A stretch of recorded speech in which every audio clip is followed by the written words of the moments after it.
Tarihin marigayi Ahmadu Bello Sardaunan Sokoto.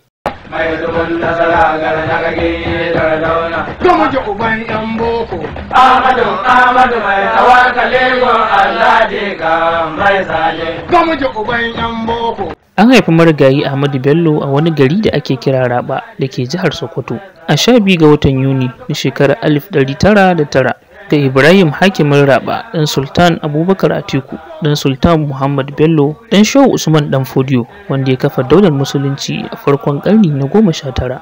Mahaifin Sardauna ya rasu tun yana ɗan shekara 6 a duniya, kuma ya yi karatunsa na Muhammadiyya a hannun Malam Garba wanda ya kasance limamin garin Raba a wancan lokaci. Ya fara karatunsa ne na zamani a Sokoto, inda daga nan ne ya wuce kwalejin bada horo ta Katsina, wato Katsina Training College.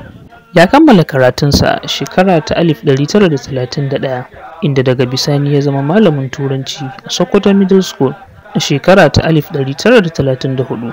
A shekara ta 1934 aka naɗa shi hakimin Raba, inda daga bisani kuma bayan shekara 4 aka ƙara mai matsayi, aka tura shi Gusau a matsayin shugaban sashi, wato divisional head. Ya so ya zama Sultan of Sokoto, amma Allah bai kaddara hakan ba, yayin da wanda ya samu nasarar zama Sultan ɗin ya masa sarautar Sardaunan Sokoto. Wannan shine asalin yadda ya samu sunansa na Sardauna.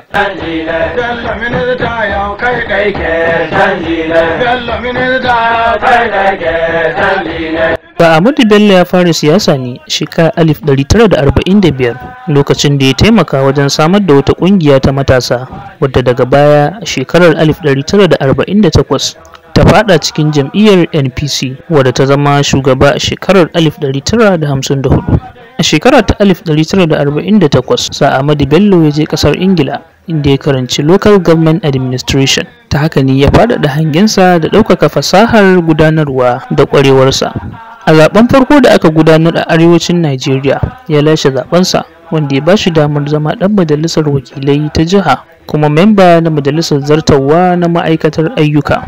Ahmadu Bello ya rike mukamin ministan ayyuka, ƙananan hukumomi da kuma ci gaban al'umma na arewacin Najeriya.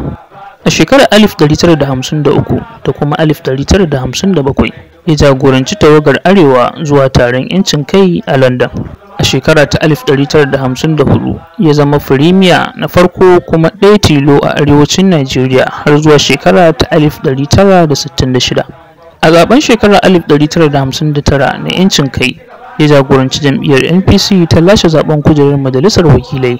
Wasu daga cikin nasarorin da ya samu a siyasa sun hada da kafa kungiyar ci gaban yankin arewa, wato Northern Regional Development Cooperation (NRDC), wacce daga baya ta koma Nigerian Development Cooperation (NNDC), bankin arewa wato Bank of the North, sai kuma kamfanin yada labarai na arewacin Nigeria, wato The Broadcasting Company of Northern Nigeria (BCNN), da kuma jaridar Nigerian Citizen.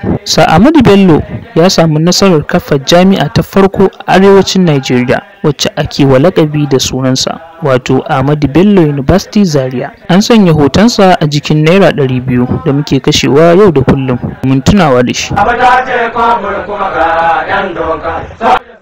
Ahmadu Bello ya rasu a shekara ta 1966 lokacin da aka yi yunkurin juyin mulki.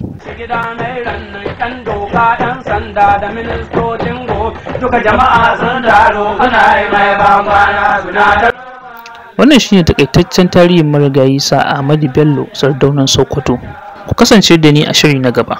Naku Nura Ma'azzam nake muku fatan alkhairi a koda yaushe. Kada ku manta ku danna alamar subscribe. Mun gode.